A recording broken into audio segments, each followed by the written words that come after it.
All right, good Friday morning. It's a rainy one out there. We definitely need this rain. I just had the mountain cam up, and it is foggy, like overlooking Charlottesville. You can't see anything. It's just dense fog. Oh yeah, no sunshine today. No, not at all. All right, so in California, there was the Eaton fire, and a lot of Yes. people displaced or whatnot. So it turns out a wild bear in California rode out the fire in a crawl space of this home. Take a look.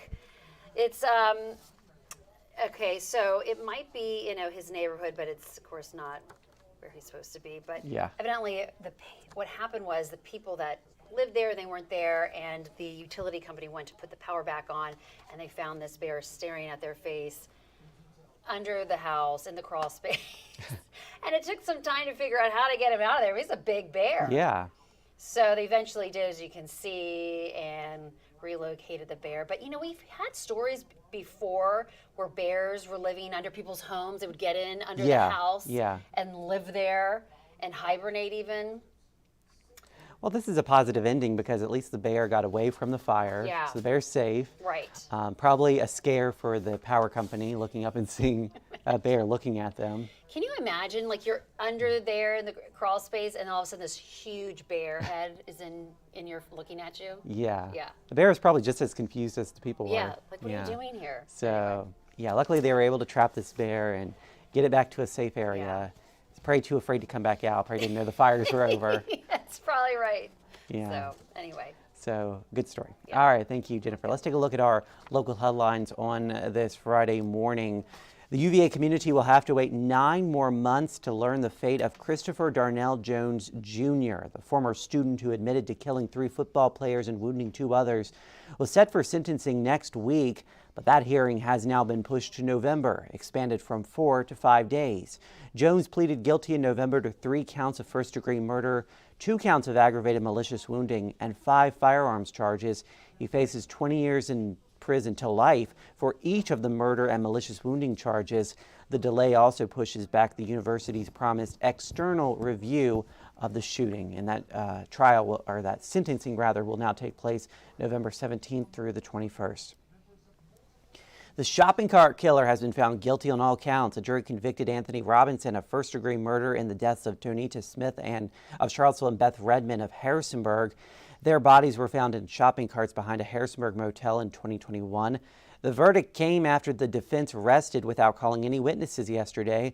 Robinson was found guilty of 2 counts of each of first-degree murder, aggravated murder, and concealing a body. He will be sentenced September 17th in Rockingham Circuit Court. State Senator Cray Deeds is pushing for protections for Medicaid amidst fears of federal cuts. The Democrat says more than 600,000 Virginians would be at risk of losing their health care if budget cuts were to go through. He is advocating for Virginians to make their voices heard on the congressional level.